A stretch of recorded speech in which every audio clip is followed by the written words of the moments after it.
And I have to say, let's get the party started, Dee. Woo, I'm ready. Hello, planet Earth, and welcome, everybody. I'm Lilia. My pronouns are she, hers, they, and them. And thank you so much for joining us for the 18th episode of DM Maynard's Reflective Conversations series on gender affirmation for parents, partners, educators, health providers, and more. So, welcome, Dee, back, author and educator. Hi, Lil. Thank you for having me back. I'm very excited to be doing this with Sarah. I just cannot wait.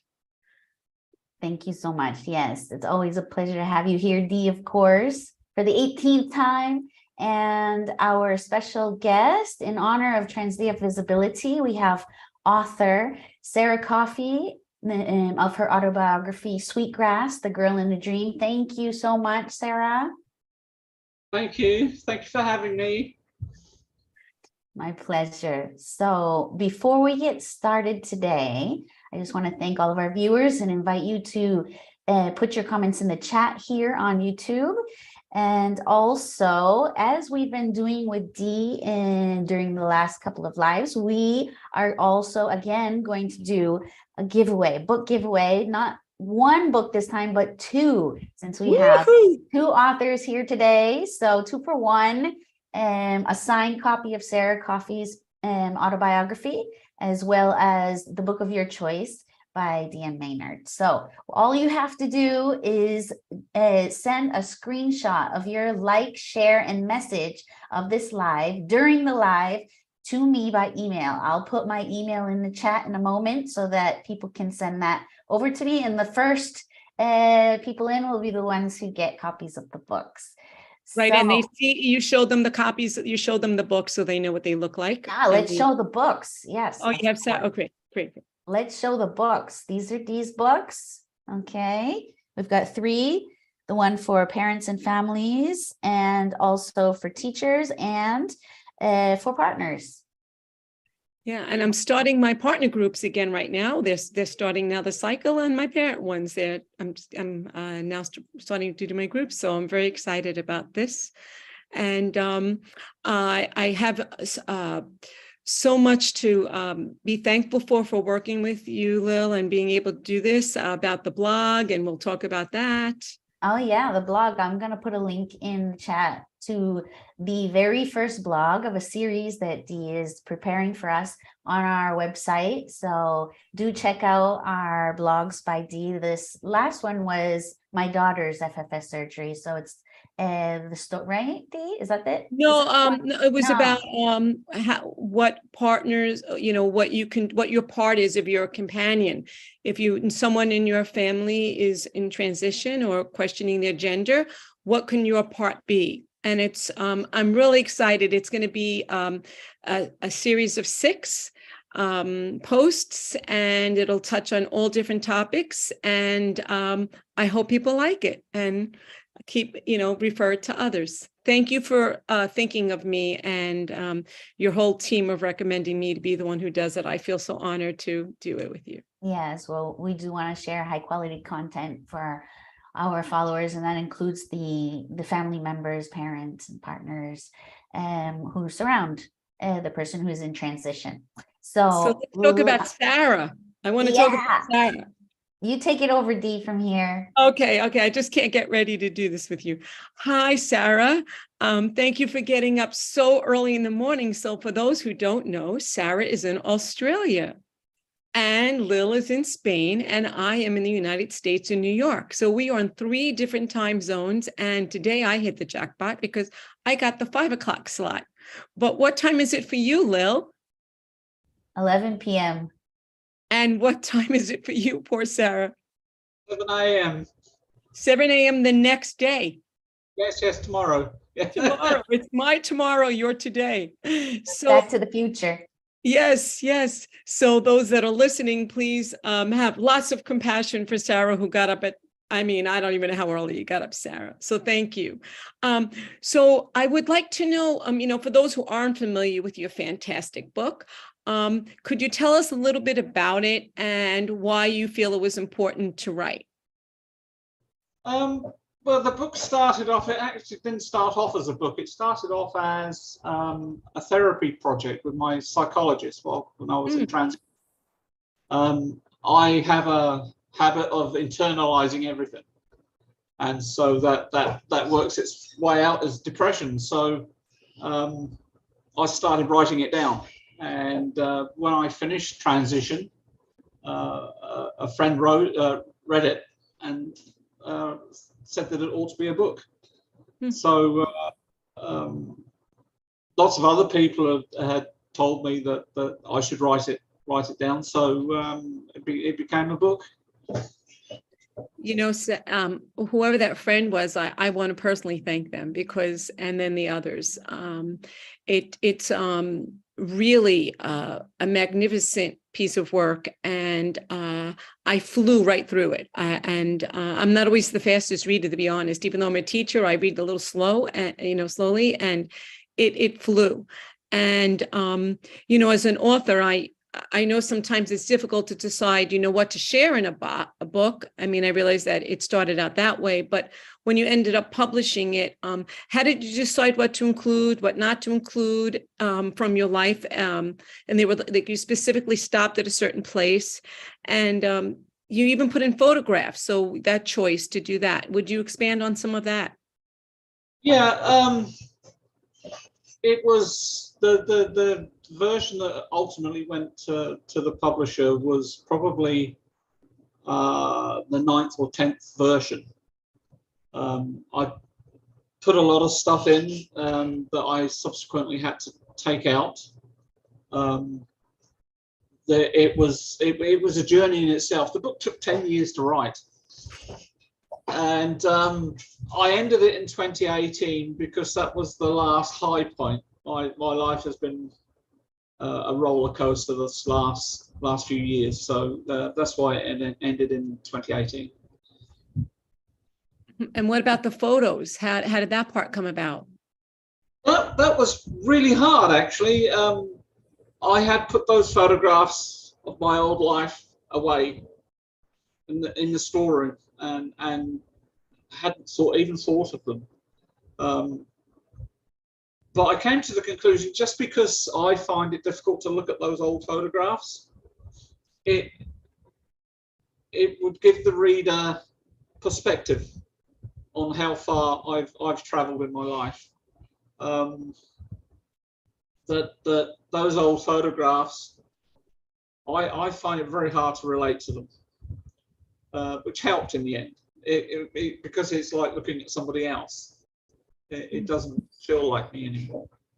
Right. Yes, that's not you. It never really was you, right? It never really was you. No, it never really was. No. It's why I rarely describe myself as transgender, because I didn't transition my gender anywhere. My gender was always female. And but I did transition my biological sex. So yeah, that's that answers the question. Yes, you absolutely answered the question. Thank you. And so let's talk about the significance of the title. Sweetgrass, the girl in the dream. Spoiler alert, if those that are going to read it, you'll probably find out. But can you explain the significance of? Yes, I have my copy right here too. Actually, you know what? Instead of, if you want to explain it yourself, absolutely. But maybe you want to read a passage that it may explain that. Would you rather read a passage for that, or do you want to explain it? I think there's a space that I found on page 10 that might explain the part of the girl in the dream, and then you could explain the sweetgrass part if you'd like. Okay.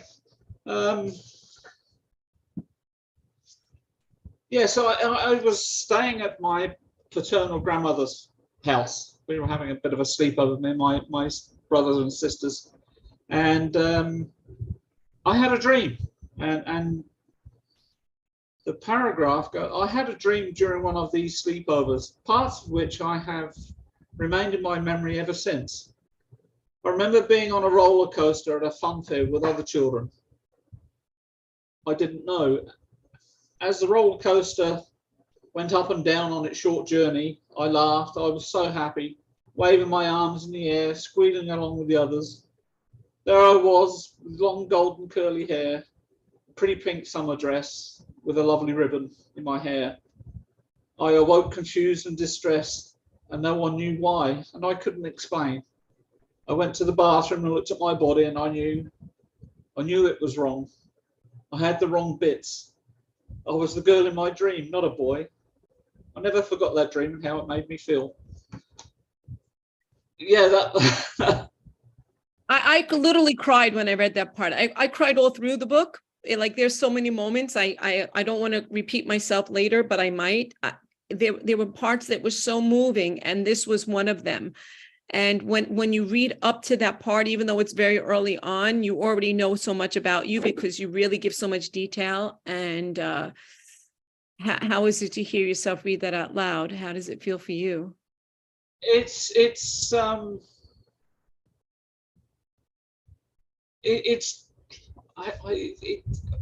I read that, I can see it scrolling in my mind like a movie screen. And I can feel those emotions again. I can feel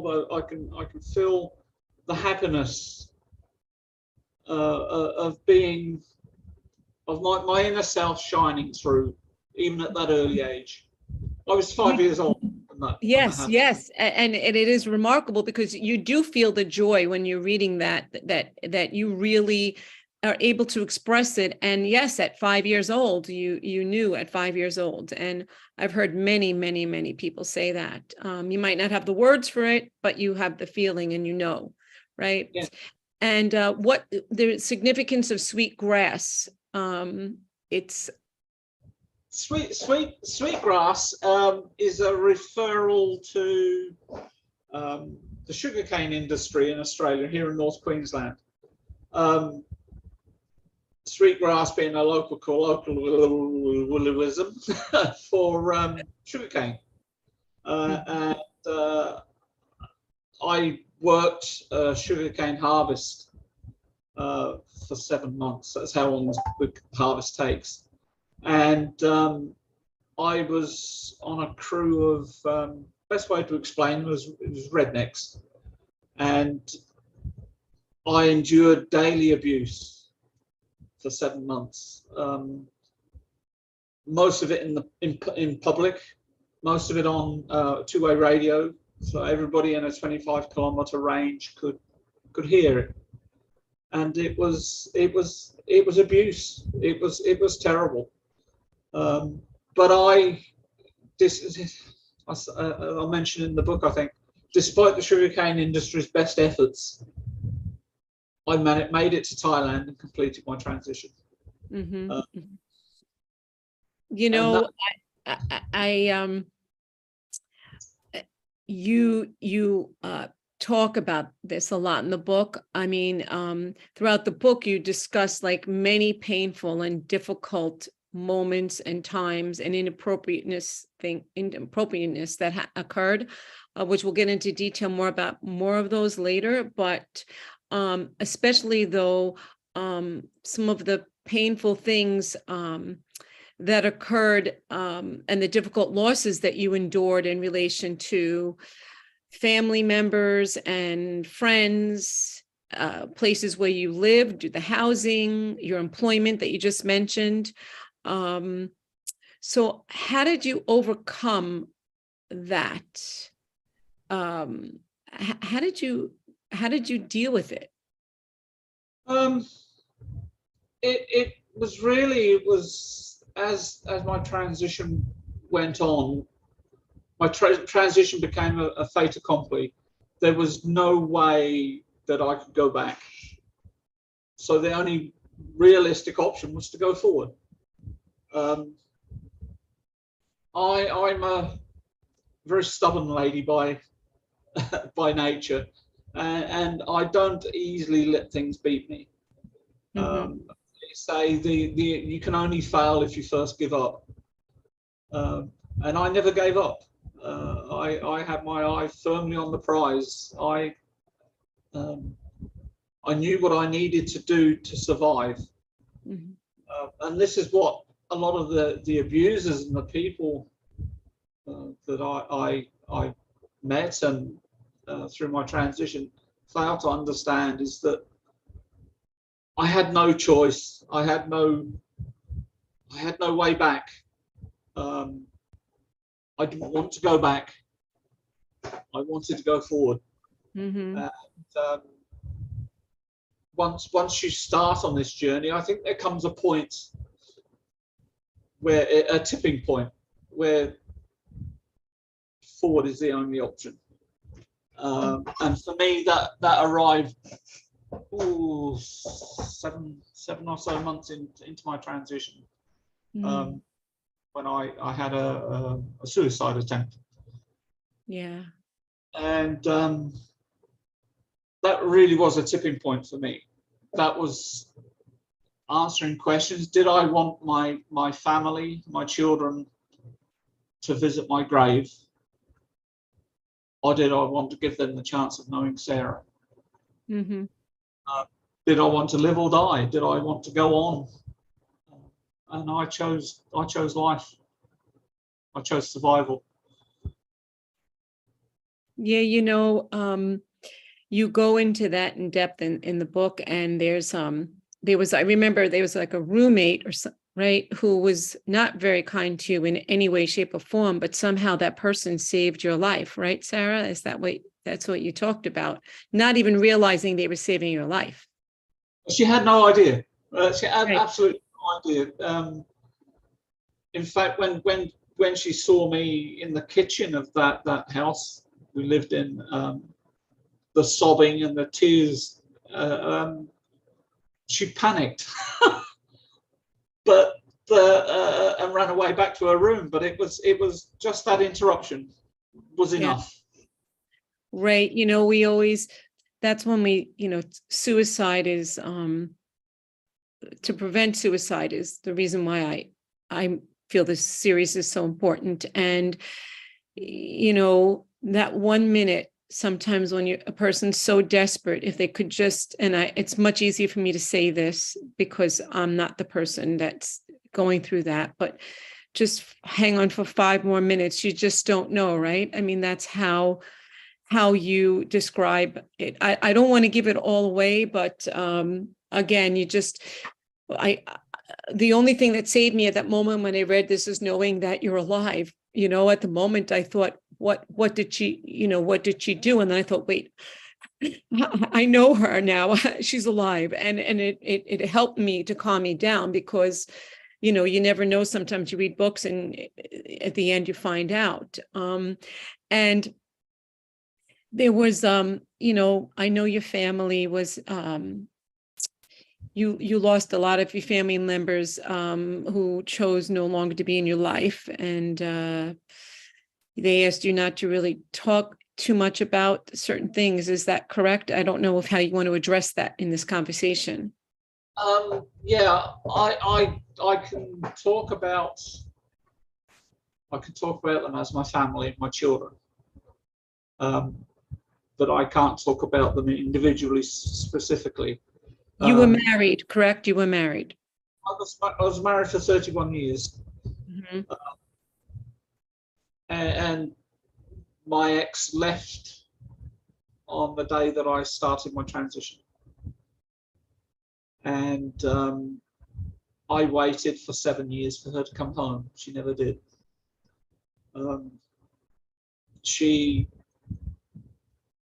My children rejected me, or apart from my youngest son. My children rejected me entirely and totally. Even my daughter, which really surprised me, but no, my oldest is a very religious man, and it was his religion that prevented him from having a relationship with me. My second son favoured his mother. There's no other way of putting it, because his mother would not engage with me. He didn't. Hasn't. And my daughter, she was in, at the time, she was in and out of abusive relationships herself, and just disappeared from my life. The only time I heard from her in the first couple of years, but it was if she was desperate for help, she came to me. But then that ceased. The last time I saw my three eldest was 3 years ago now. Yeah.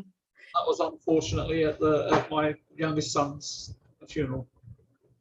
Yes, Sarah. And your youngest. First, I want to say I'm so sorry for all these losses, Sarah. And there are no words to describe. You know, I feel that you know it's sometimes too much pain to endure for one person that you've had to go through. And yes, you know, your youngest son.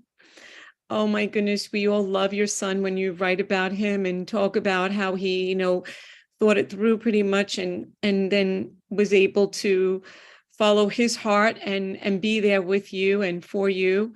I'm not going to go through there's a lot of details to this, but then when you and I talk post-wise, I asked you, so how's your son? And you told me about his illness with cancer and that you lost him in 2020, I think you said, and that's when you saw your ex and his mom and your other children. And I'm so sorry. I know it's very hard for you to talk about that, and you had asked me to talk about it more. But since you mentioned it yourself, if you feel like you want to expand on something, please do. I want to just respect you, and I know it's still so raw. I don't know if you ever can get over that, but I know you were with him. Yes, he was the only one of my children to have any acceptance of me. It was strange. In the last 2 or 3 years of his life, we became friends. Mm-hmm. And he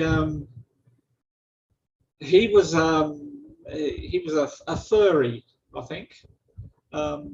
A group of people that believe they carry an animal spirit within them. And he came out to me one day, and he was so afraid that I would reject him. And I said, you know, I live in the same glass house. You know, I followed a dream, and he was following his dream, and he found his community within that group. So, you know, we connected on a level that I never have with my other children. And so when he passed, I felt the loss even more, because he was the last insight into my own family, into my own children. Because I used to learn of my grandchildren's. I have 6 grandchildren, and and I had insight into their lives and how they were doing, which I don't have anymore. In fact, I've got a granddaughter now, my youngest granddaughter, who I've never met, and she's 3 years old now. So I miss my boy. I miss him a great deal. Yeah. And then my mother passed. Yes, I want to talk about your mom. So your mom, I'm sorry, you know, I knew this was going to be the hardest part of the interview, and you're such a positive person through everything, but you know, this is part of people's journey sometimes when they transition, the loss of family and friends and people, but I'm so grateful that your son felt he could connect with you, and your mom a 360 she did. Let's talk about your mom, because you just love your mom in the end. I mean, you knew she was going to pass, so we'll just say that now. You had a real strong suspicion, and you desperately went to find her after. But talk about how when she first learned that you were female. Well, there's two parts of that. I went to her when I was 13 and I asked her straight out, just blurted it out, should I have been a girl? And she told me not to be so stupid, and went along to her GP and got me some sugar tablets to make me feel more like a man. And then in 2010, after I'd come out, my second year of my transition, I spoke to her on the phone, and she was using male pronouns, my old name, my dead name. And then once I'd had the surgery, she called me again later in 2012, and to quote her directly, I think I could have accepted you as Sarah if you hadn't had that operation. And so she, using male pronouns and my dead name, she would not. I think it's where I got my stubbornness from. Anyway, in 2018, I'd been to Spain to Facialteam, and when I got home, my intuition was telling me to go to England, to go to the UK, because I knew that I would have to see my mother, because I wouldn't get another chance. And so I booked the flights almost the day I got home from Spain, and went to the UK in August, September of 2018. And I was worried. I'd set the meeting up with my mother via my brother. And, yeah, talk about your brother for a little, interject a bit about him just right there, because he's also something else, and then we'll go to your mom, but I just don't want to. My brother, when we were children, had bullied me incessantly. He had beat me up. He was absolutely horrid to me. He was terrible. And into adulthood, we couldn't meet without him ridicule, without pain. There was no connection whatsoever. Fast forward to 2010 when I came out on Facebook, believe it or not. I just put it out there under my new name. And he was one of the first to contact with a friend request, my brother. And I said to him, I sent a message back and said to him, things are a bit different. I've changed a few things. And he messaged back with a simple one-line answer about bloody time. He had always known. And then when I went over in 2018 to meet him again, I didn't know, again, I didn't quite know how it was going to go. But when I walked into the room, he stood up and gave me the biggest bear hug and whispered in quietly in my ear, "Hello, Sarah." And it was just such a beautiful moment, that I had family. Yes, yes. I was quite sure all my family were lost to me, but no, I had a brother. Right, and in the book, I mean, it's like you do this pilgrimage, right? So you see your brother, and then you go see your mom, and Yes. and in it, you're just, it was one of the greatest moments, like rooting for you, rooting for you. So now continue with your mom, because I mean, you go through this you're telling it, but reading it is even more compelling. I mean, not more, I'm going to put this down the way you're telling it, but you're riveted, so go ahead, tell about your mom. Continue with your mom. You went to, so your brother had told her or something. Go ahead. You tell the story. I don't want to speak for you.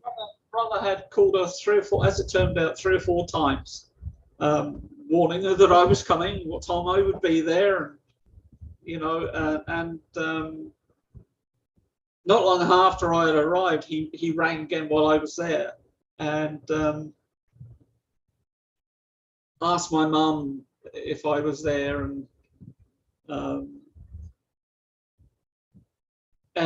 she said, yeah, she's just arrived, and what was it she said? She used the pronoun she. Yes, she did. Yes.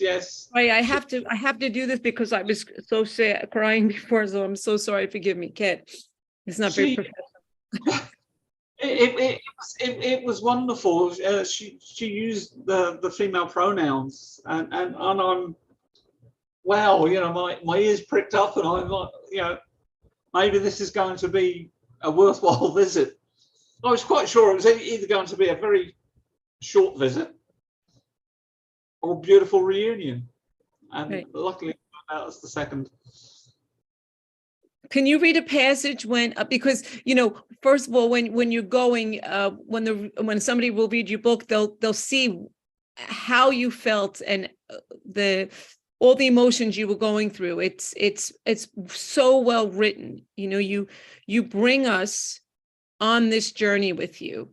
That's how I felt. I felt like I was like a fly on the wall or a passenger in the car, along the whole time. But so go ahead. So then you get to your mom's home. We'll just fast forward that part. And you get to the door, and your brother had called us, and she had said, when you first walked in, why don't you, we first walked in, she welcomed you.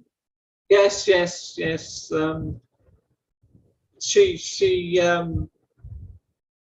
what was it she said? Oh, it's you. Come on in. I'll put the kettle on. And right. It was just like going home.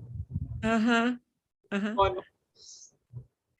then you went out to a restaurant with her. I think there's a passage in the book. It's on page 224. Can you read? I think I had told you about that. I might want you to read it. Could you do that part when you went to the restaurant with your mom? Yes, during that visit. My mother was always very fond of garden centres, and one of her favourite restaurants was at a garden centre. So we went off to the restaurant for lunch, and we had ordered our food, and we were waiting for the food to arrive, and a couple of mothers' friends came by. I'll read this bit. Read the passage so that it's really so beautiful. The waiter came back and took our orders, and while we waited for our meals, we talked. Just then, 2 of Mum's friends came by, just 3 elderly people chatting, until Mum said, seemingly quite loudly, "Oh, this is Sarah, my daughter." I managed to swallow a gasp and made what seemed a silly nod. I couldn't speak, the tears welled in my eyes, and I thought my heart would explode out of my chest. I began to sob, happy sobs.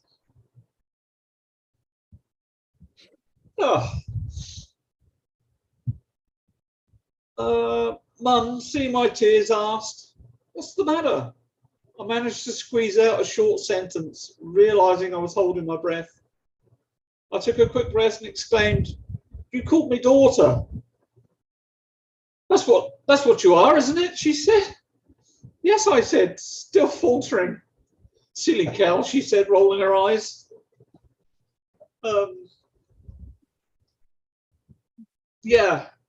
But through my life, my transition, and life beyond, there was only 2 people that I needed acceptance from. One was my ex, who I never did get that from. But the other was my mother. My mum was my superhero. She was everything that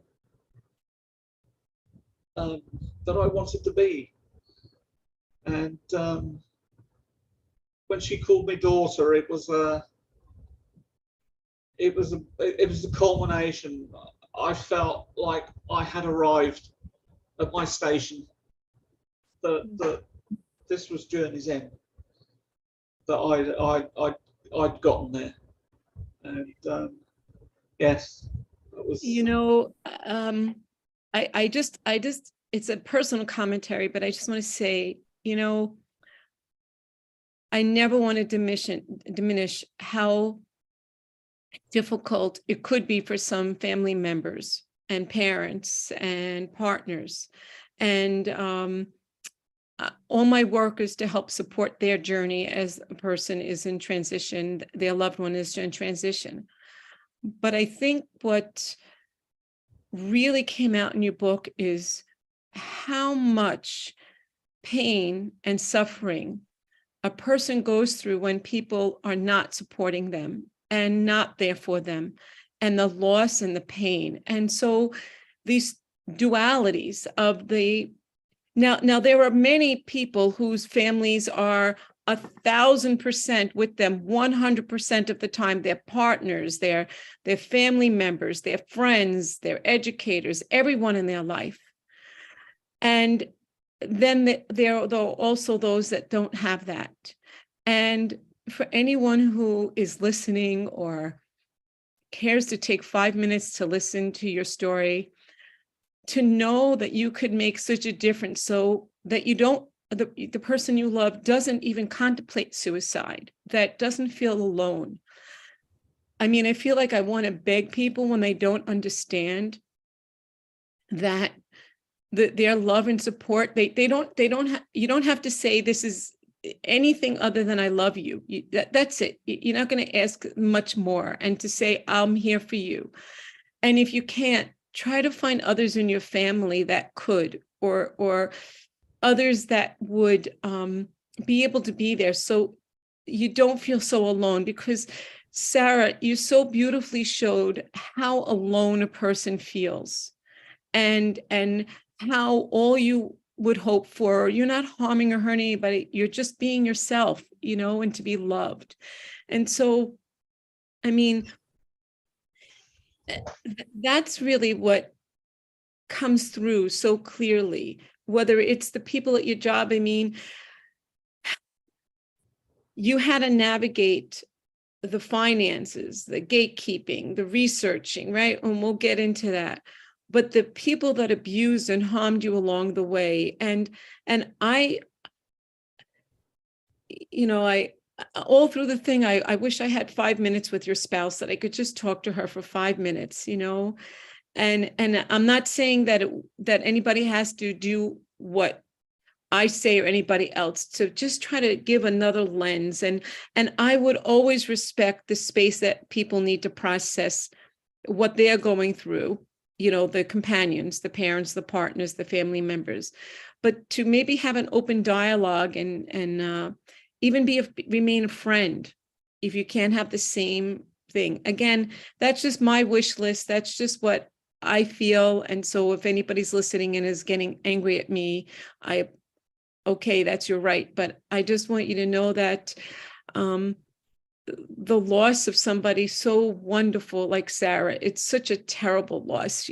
Sarah's the most dynamic person. And I, you know, thanks to Lil, I got to meet you, Sarah. But I'm so happy that you weren't successful with your suicide attempt, and the joy that your mom brought to you. And I could see the impact on your life that she had. Even the glow on your face when you smile now, it just fills the whole space, the whole Zoom box, you know? Yeah. What do you want to say about that with family members? What would you say to a family member or a loved one? Well, from my perspective, it felt like my ex and my children were deliberately punishing me by taking things away from me, by taking their love, by taking their affection, taking their companionship. They took all these, it's not just their presence they take, it's everything else. And one of the biggest things they took from me was myself, my own self-worth, my own self-esteem. Although yes, I am a woman, and quite happily so, I was a father, and they even took that from me. So it's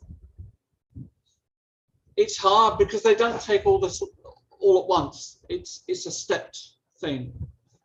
Instead of embracing me, they shunned me. With my ex, it was she was always very, very afraid of what others would think of her. She certainly didn't want people to think that she was lesbian. Mm-hmm. And that overwhelmed everything else. You know, Sarah, I want to say on behalf of partners that is a real thing, and it's not to disregard that, but and so that's why these things, you know, when medical and mental health professionals can help and help us and to go to support groups and to discuss other things, because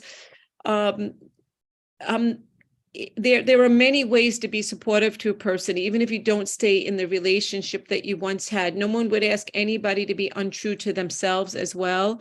No one should ask that of you, and no one should be asked of that. But there are so many ways that this can be worked out, and that I'm sorry that I think that the thing I want to say before we move on is, I'm sorry this has happened to you, and I wish it hadn't. And I know you're going to find someone who's going to be crazy for you. That doesn't take away the loss that you had, but they're going to be crazy for you. Anybody single out there, you can fall madly in love with Sarah. We'll give a way to get in touch with you at the end. We'll set up a little dating for Sarah. But you know, I mean, I know I jest, but I'm sorry about your loss. I'm sorry about that. And I would want to talk about how did you navigate the finances and the gatekeeping and the researching, you know, the professionals and surgical teams that you did. I mean, we learn about, I mean, when you read this, you really know what a person goes through to navigate, to have every type of intervention that a person knows that they need for themselves, and how you have to sort through the red tape and the gate, you know, the gatekeeping, you know, those that are overseeing things. I mean, I already knew it was unbelievable, but to hear it in your voice when you're reading it, you want to talk about that, and the hospital stays and the exhaustion, everything. Well, the first surgeries that I had was my SRS and boob job. Can you tell the people what SRS stands for? It's reassignment surgery. I looked at the first. I did the research with SRS surgeons. There are many that do this surgery all over the world. So I had to sort them into criteria, good and bad columns. It came down to, and incidentally, cost was the last thing I looked at, because reassignment surgery is such a one-way ticket. You only get one chance of getting it right. And you have to own the results. You have to own your decisions, the decision of what surgeon to go to, what technique to have. You've got to own those decisions, so you need to get it right. Now, the way I sorted surgeons, for instance, was I first looked at the Australian surgeons, and at that time there was only one performing. and he was using an old technique, an archaic technique of penile inversion, and his outcomes weren't wonderful. So he was struck off the list for technique more than anything else. I didn't want version. I then looked at the United States and Canada, and that's where number 5 on my top 5 appeared. That was Dr. Prasad in Canada, but unfortunately he's also doing penile inversion, so he lost his place on the list. The other the US surgeons are they're twice the price of any other surgeon in the world at their cheapest. I mean, I did want to go to Marcy Bowers in California, but just at $80,000, that was just too much. So then we came down to Thailand, and 4 surgeons, 2 were in Bangkok, 1 was in Phuket, and 1 in Chonburi. And the 2 in Bangkok, their aftercare wasn't really up to it. The 1 in Phuket, he's a 2-stage or a 3-stage surgery, and I didn't want that.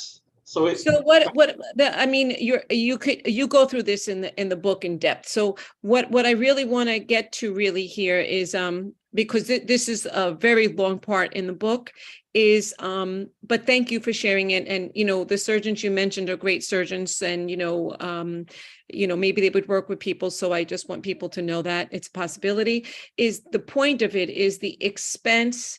You had to become your own. You were such a student. You had to be the person who teaches yourself everything. And that's what I meant when I was asking this question more, is like how, and I'm sorry if I worded it in a way that was confusing to you, so I apologize for that, is that the amount of time, and you have to be like a magician to figure these things out. I mean, a detective. And that, I mean, just the little bit that people might hear that you just did, and please forgive me, I don't mean, you told me to help you, it was going long, right? Is that to let you know that, like, you had to figure out your finances. I mean, even there was a time, if it's related somehow, but you had to get yourself declared disabled, right? Like with the employment. Oh, like, no, they tried to do that, right? They tried to do that, right? And I mean, you go through that, because I'm saying, like, even earning a living to make the money, most things you did, you'll find out in the book, most things that you did, Sarah, was to make money so that you can do what you needed to do to be who you are. Isn't that correct? And that's so you learn this in it. And there was the gatekeeping part. Do you want to, I mean, you don't have to give people's names, because we want to be honorable to them. They're not here to defend themselves. So I'm not, I mean, if somebody did something awful, of course, but you experienced the gatekeeping, correct? Yes, I did. Yes. That was more so with my journey to Spain. In raising, I wanted to access, in Australia, we have compulsory superannuation, which means your employer has to pay into a superannuation fund. And in certain circumstances, you can draw down on that early, before retirement. And so that's what I wanted to do. I wanted to access this fund. It was the only money that I had. Mm-hmm. And to do that, at that time, we had to go through our Department of Human Services, which is social services, and they have to sign off on it. But to get them to sign off on it, you have to have permission from a psychiatrist and from a treating physician, and that just added to the cost, because nothing is free in Australia. We have universal healthcare, but doesn't have any healthcare for, there's no trans healthcare. So you have to pay for everything yourself. Mm-hmm, mm-hmm. I mean, my visit to the psychiatrist to get a simple form filled out cost $600.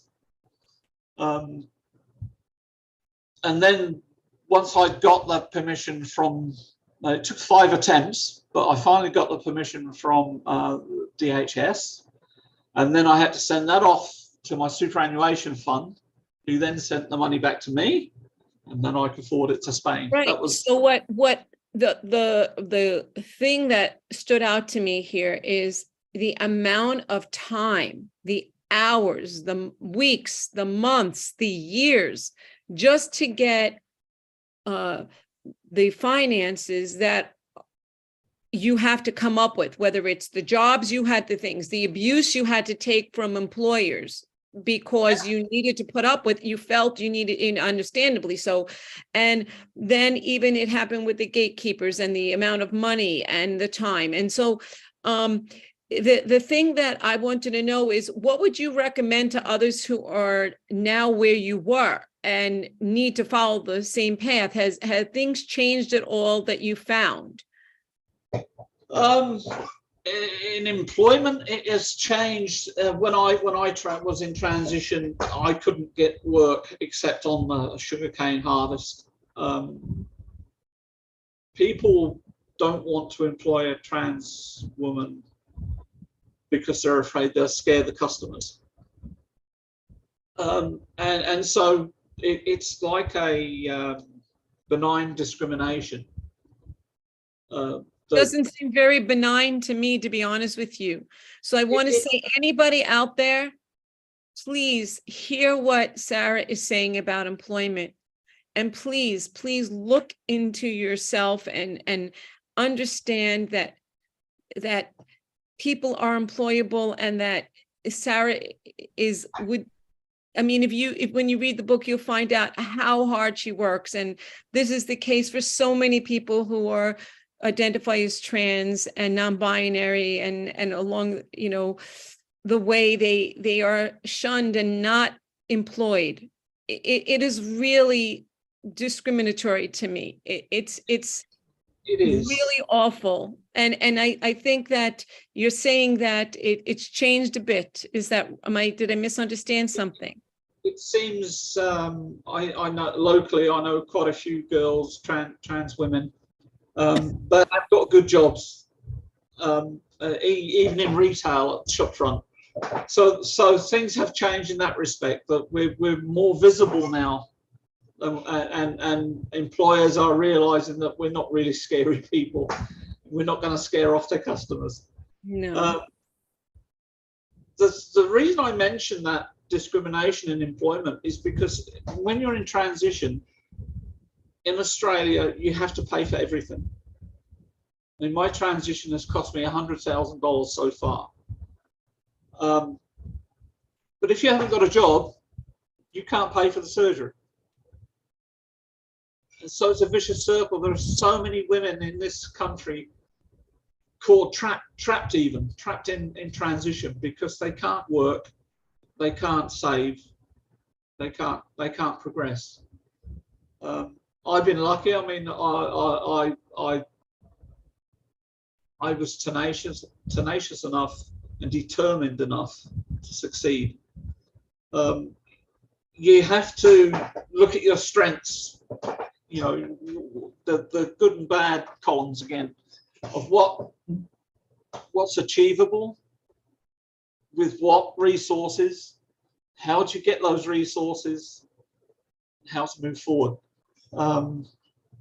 Your resilience, you have such resilience, part of the joy in the book was certain parts. I just want to make sure that I also talk about this is when you did, again, I'm saying joy but there were some hard parts with this, but the joy of your sewing and doing dance and your reenactments, because I want to let people know that, like, when part of the social transition, not just the medical, and then I want to talk about your involvement with Facialteam, but I want to just, if you would expand on and tell others that you discovered about your love for sewing and dance and the journey. Well, it really starts in my previous life as a male, I was in a historical reenactment society when I lived in the UK while I was growing up, where we reenacted battles of the English Civil Wars and the Cavaliers and the Roundheads. It was quite a bit. The biggest battle I took part in has 7,000 people taking part. It was enormous. But just like we learned about all your jobs, and I learned so much about farming and all the different things. I learned so much about reenactments from the book. I mean, go ahead. It was fantastic. It was a good life, and I met so many wonderful people that I grew up with, that I'm still in touch with now, which I met in 2018 in my visit to the UK. Right, that pilgrimage that I call it. You got to meet them, and we won't go through the details of it because I'm not going to tell all the incredible moments, but it was such to read it and see those relationships and how they blossomed and remained, many of them intact. Well, it was ironic, I suppose, in a way, because the reason I did the reenactment is like so many trans women that joined the military. It was a big blokey thing that I could do, and I tried to be that rough, hard drinking, hard fighting man, but for 25 years. But gender dysphoria is not something that you can hide from, even behind a male persona. And the sewing and the dancing both happened really at the same time. As after I'd completed transition, I was sitting with my best friend, and we were discussing what we were going to do now with our lives, now that we were through it all. And, I love your best friend that you talked about. I mean, I'm not going to give her personal name. She's in the book, and you just so happy when you met her because of all you went through. And I won't, people, please read the book. Go ahead. I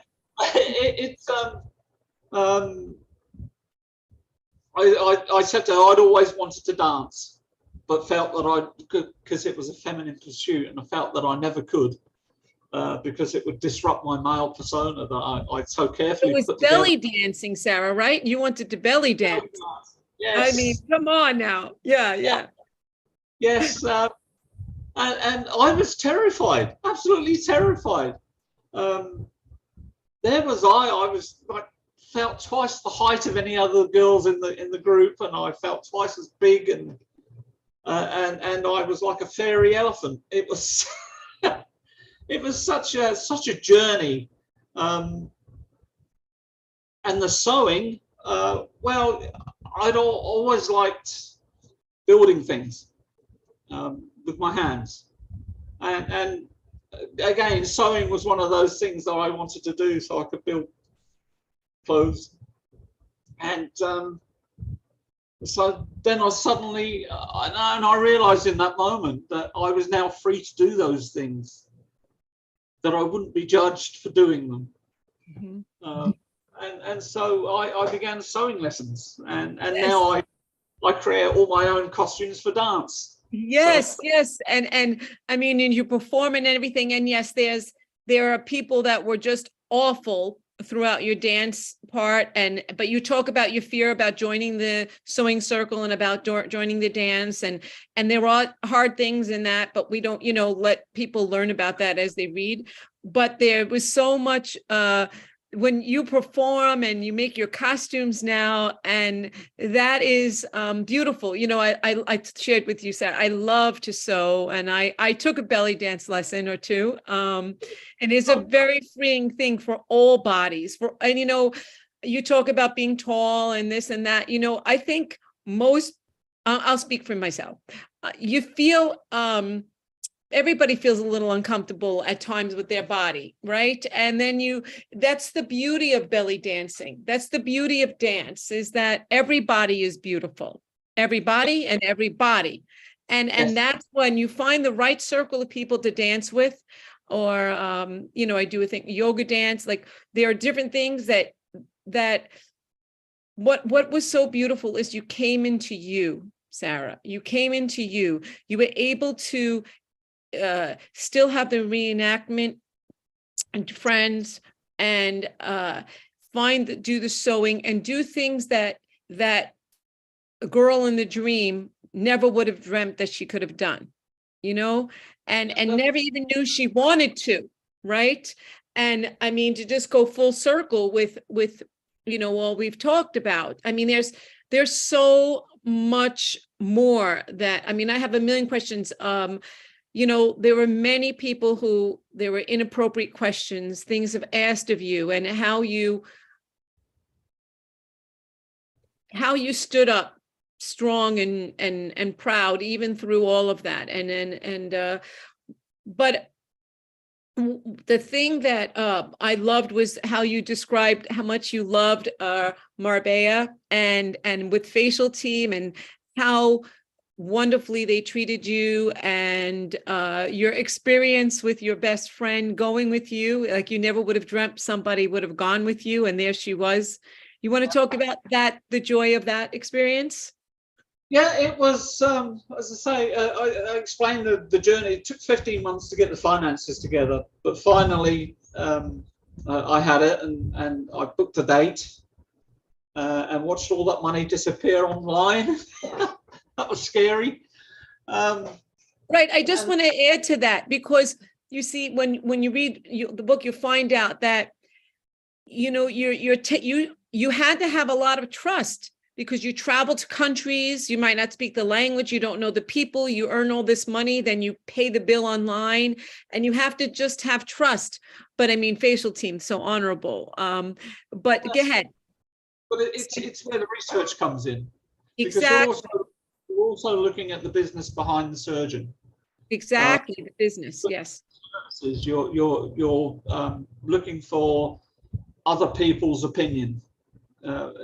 You're looking for all these ways of looking at it, because, like you say, I mean, I'd never heard of Facialteam, except one girl that went to South America for her FFS.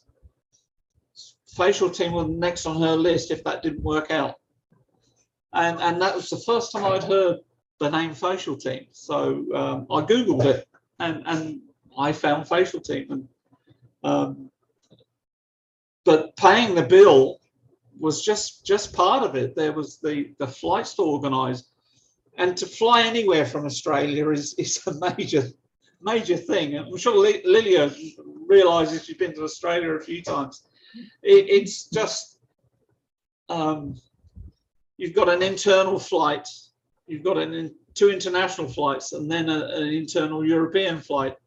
So there's all these flights. It's a long haul. When you're reading this, because Sarah, I was going to talk to you about, like, you remember things in such depth, and you told me you didn't journal it, your mind remembered, I mean, details, right? And you really feel like you were waiting with you at that airport. You were waiting. When I was reading it, I was like, how much longer is this per person going to have to endure this? And just the journey, like you're saying, to get to Marbella, So then, but what I loved is when you had the time off between the pre-surgical and then the surgical, and the joy of getting to know the beautiful area there, right? And you write about it so beautifully. My best friend trying to make me walk to Gibraltar. Yeah. We actually walked a few kilometres along the seafront, but we could see Gibraltar in the distance. But it certainly felt like a long way. Yes, I mean, Marbella itself, Marbella Old Town is just a treasure. We stayed in a hotel that backed onto the Old Town, so we spent a lot of time walking those streets. And Facialteam, they were wonderful. I just did the thing that sold me with Facialteam was Dr. Simon said to me when I had a consultation with him in Melbourne a few years before I actually got there, and he said that they weren't in the business of producing Barbie dolls. They were in the business of feminizing trans women, the faces. He all I ever wanted to be was a female me. I didn't want to look like anybody else. I didn't want to I didn't want to be that Barbie doll. And he sold me in that moment when he told me that they would feminize what was already there, by removing the male markers. And they did exactly that. They no more, no less, you know, and it was wonderful. The whole experience in Marbella was so relaxed. The people there are not in a hurry to get you out the door. They are genuinely beautiful people.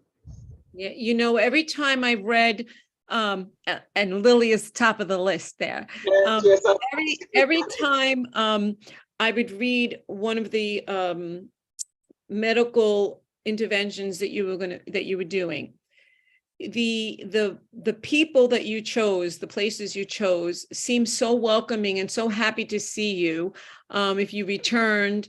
And you set up that one time with you talk about it in the book, you set up this time with a friend, that you both did the surgery, one of the surgeries together. She went first, you went second.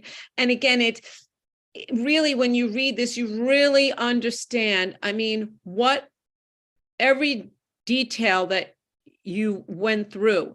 And so I before we end, I just really, I mean, I can't imagine anybody not getting out of this that I think people should read your book, right?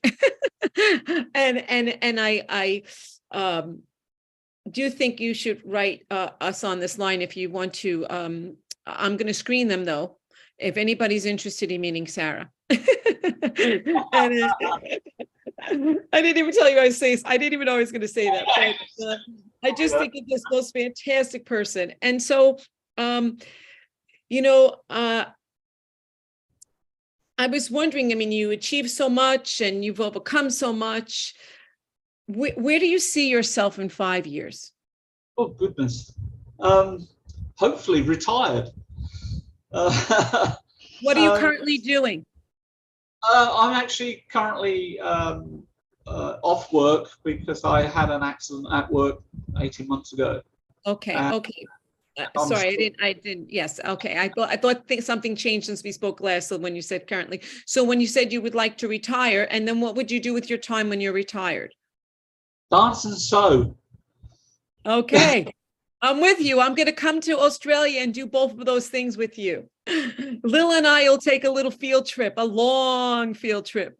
Yeah. So, you know, what would you, anything that you've learned through your life experiences, over the years, your pearls of wisdom, as I often say, you know, positive and negative, that you would want to pass on to someone else?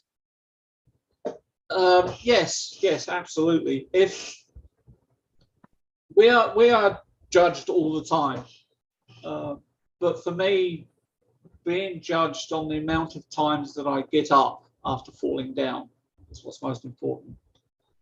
It's through transition and beyond, the world, society will knock you down over and over and over again. It all depends on the amount of times that you get up again. I've been lucky. I've gotten up after every knockdown. Be sure of your targets. Be sure of your dream. And dreams do come true. I'm sitting here as testament as to what can be achieved with a little bit of grit and a little bit of yes, and a little bit of determination. But that's the most important thing. Yeah, I couldn't agree with you more. And I'd say a lot of grit and a lot of determination. I would say, right? Be an abundance. Is there you know, I mean, besides my books, I always make a joke, you know, what resources would you recommend to others? Is there, I mean, because you did so much investigating, because we always talk about how our work is so complements each other, you know? Oh, what do you have Sarah's? Do you have a picture of Sarah's book? I don't know if you have a frame. Oh, okay. Oh, but Sarah, besides that book, you could take that down some. No, I'm saying like, right, we were talking about how our work really shows the lens through both sides, those of the companions and those, be supportive of the companions, but also be supportive of a person who's in transition. Is there some resources you would recommend, or? Yeah, your books and and my book. It's I don't just need books, any groups that you've, I mean, thank you, Sarah, but I mean, I jested with that, but still, like in jest. I actually run a local support group. The problem with trans support groups is that they're either very good or they're very bad. I write in the book about some of the worst ones. What I found with my own support group is that trans people don't support the group. We have a very high percentage of very young transitioning women here, and they find socializing very difficult.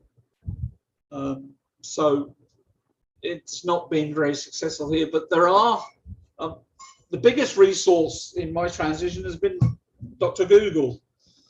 You have a question, ask Google, and Google will give you a whole heap of answers. The trick then is to find the answers that you're looking for. Yeah. And Sarah, that's why we're doing this series, because we want this to be a resource, just like the blogging that I'm doing now and the posts. And it is really important to find the right with Google, if that's, to find something that fits right. And I think what I learned from when I was reading your book too is, within the first 5 minutes if this is the right place for you or not. And you don't need to stay. If you feels wrong, click off or leave. It's okay. There'll be something that will click. Same thing with a doctor. Same thing with any portion of this. If you go to a medical or mental health professional, if they don't seem knowledgeable, if they don't seem, you get that feeling inside. Trust that feeling, because when it is right, and you hear that in the book, you went through so many people. When it is right, it feels right. Just like a relationship, right? If it doesn't feel right, you move on. Any kind of relationship, right? Friendship. It's with the surgical teams. I was looking as much at the as I say, I looked at the business, I looked at the techniques that they used, but the attitude of the doctors and the staff was probably more important than all of the other things,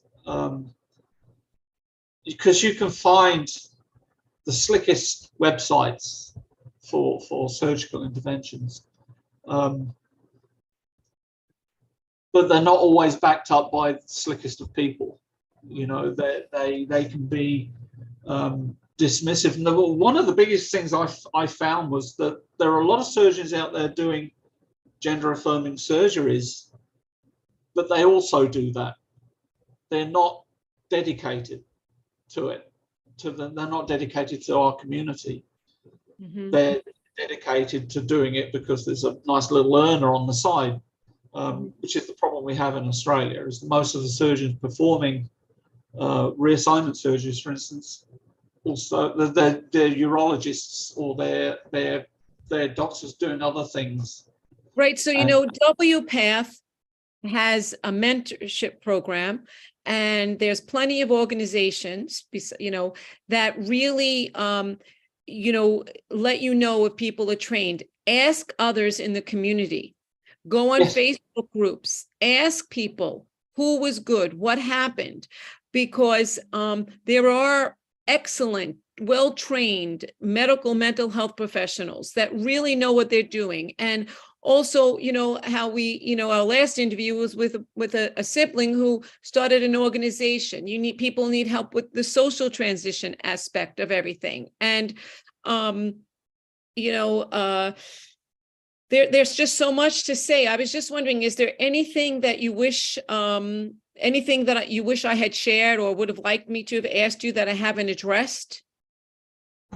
It's more on the social side of it, is that I see so many trans women trying desperately to be female, trying desperately to be a woman. And I would say to them, don't do that. Don't try. Just do you. Just be yourself. Because if you're inherently female to begin with, you don't need to try to be female. You already are. And yeah, I think that's the biggest thing I'd say is that just do you, and the world is a far more accepting place than it appears sometimes. I don't think I could have said it any better. I thank you for spending the time. Thank you for sending me the signed book. Thank you for being part of my life now, as you know you are. And Lil, this is the quietest I think I've ever heard you be in one of our interviews. I don't know if it's because you're tired or because, you're so it flowed for you. I hope that people get something out of this today. And I'm sure everyone adores you as I do and Lil does. And I thank you for letting us into your personal life and sharing so candidly. It's so hard to do what you just did in this type of forum and to be so giving. And we're both happy to be your friend, Sarah.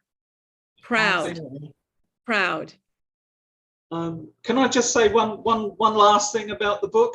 Of course, say anything you want to, and how people can get in touch with you. That's something I want to know, or find your book. But yes, I shared a link to Barnes and Noble in Australia, but yeah, and indicated for people to seek their nearest bookseller. It's available all over the world. It's yes. Online or you can order it from your high street bookstore. It's distributed through Ingram Spark, so it is everywhere. Yes. Now, what I wanted to say was the book is it's confronting. There are a lot of trans stories out there, but they all tiptoe around the hard bits. Sweetgrass doesn't. I feel that the hard bits need to be known. I feel that some of these people with their platforms, famous people that are so coming down on the trans community worldwide now, even in Australia, they need to know that gender transition is not done on a whim. You just got to look at the things that I lost in transition. Would I really just decide to do that?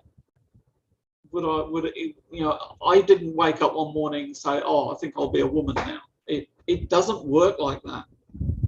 The book explains that, it shows that. So no, it is confronting, and it does not avoid the hard bits. The hard bits are in there. I think that is really, really, especially important in this day and age, Sarah, that you haven't toned down all of those hard bits, because it needs to be said on a loudspeaker, how really difficult it is to transition, and the pain, the physical pain and the emotional pain that one has to find their way through, and the expenses, like you mentioned, and the traveling and the problems with employment, not to mention me as a parent, it's unfathomable for me, the kind of emotional loss that some people must feel when you are estranged from your own children. So that in itself, it's just so many trials and tribulations, and it can't be whipped together in 2 sentences. It's got to be spoken about loud. And so people hear, the real story, the real background story that's happening, like you said. And it's not just about, I want to be a woman because I want to prey on women in the bathrooms. It's ridiculous, I think that's what makes this an educational series, because we want to show the hard parts and the hard bits, as you say, and show all sides of the story, show the parts of the companion and the parent, the partners and the family members, and their voices are so important and so necessary, and the friends who accompany and come and support, and their pain and their grief, but also equally as majorly important is your voice, the people who have come to know who they are and have constantly known who they are and are just trying to be. They just want to be them. Like you said, be who you are, be true to who you are. You don't have to create anything other than who you are inside. So thank you. I mean, thank you. Yes. Thank you. Just live and let live. Yes. So Sarah, you get the last word. Before, Lil, did you have to say anything before Sarah would say her last word? Anything about upcoming? We'll be doing this again in I have my little spiel to finish off with, and that's we have a book winner. Sage Win, thank you. Sage Win is a huge fan of our live streams. She is actually winning Sage. A second book. So I'll find out later which one she wants, but this is the second time she's winning a book. So she's really a dedicated follower. And I also wanted to mention that these books are also available in Polish. That's actually the parent and family ones is in Polish. The other ones are only in English so far. Okay. We're hoping for more languages soon. And yes. What's coming up next month, Dee? What's coming up next month? Well, I have it looks like I'm going to be interviewing a grandparent. Oh. Yes, I think so. That's new. We haven't. Yes, I know. It's not finalized, but it's close. If not, I have there'll be another person who is an author who is amazing and very active in the community, but they'll be the next 2 months. Sarah, did you want to say something before we leave? Just all the trans people out there, just do you, just be you. You have the right to exist, and you have the right to use whatever bathroom you choose to use. Absolutely. And to be loved and respected, Sarah, right? You have the right to be alive, to live, to chase your dreams. You have that right, and they can never take that from you. And it starts with being visible. And feeling that's why the third. I mean, every day should be March 31st. Yes. But on March 31st is a day that we remind others that are not really understanding the importance. So so I would encourage any person watching this, be it in your workplace, at school, within your families, encourage anyone who may be in transition to feel safe with you so that they have a sense of visibility. And that's so important to anybody, especially to trans people who are inclined to feel like they cannot be visible, they have to hide. unfortunately. So that's what this week we're celebrating is visibility. We're highlighting some people on our other social media platforms. You can find some really good videos from some of our favorite people. And thank you so much, Sarah, for being one of those today, and really going deep into your story and sharing the insights of your book. So thanks, everybody. I think we should go. We've been going for an hour and a half. Yes. Wow, really? Yeah, Yes. it's late. Well, I'm And here I didn't have my tomorrow. questions, but it's Hey, good. Dee, you're back in time now. Sarah and I are in the future. Yes, Yeah. yes. I'm back. All right. Well, big hugs, much love to both of you. Thank you for this time. And thanks for letting us get to know you, Sarah. More Yes, than thank you. thank you for giving me this chance to tell my story, to get the out there. Buy the book, people. So Yeah. please follow, share this video with your lovely friends. And remember, everybody, as I always say, your health and happiness matters. Until next time. Bye. Bye.